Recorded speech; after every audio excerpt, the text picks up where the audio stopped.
Welcome to the Banker Lamp. Please enjoy the video. Start by gathering materials and safety gear for the job.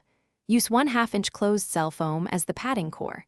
Choose 3M contact adhesive rated for vinyl and plastics for strong bonds. Wear nitrile gloves and eye protection while handling solvents and adhesive. Keep a breath mask nearby when spraying in an enclosed garage.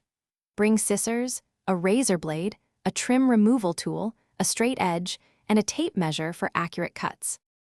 Begin by removing surrounding trim panels using a plastic trim tool.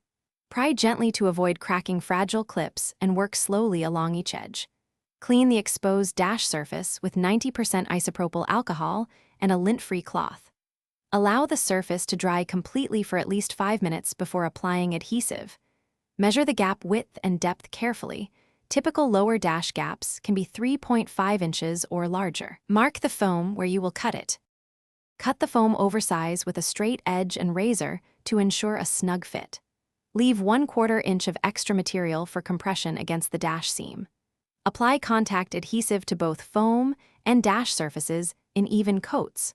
Wait 2 minutes for the solvent to flash per manufacturer instructions before bonding surfaces together. Align the filler carefully and press firmly from one end to the other to avoid air pockets. Clamp or press for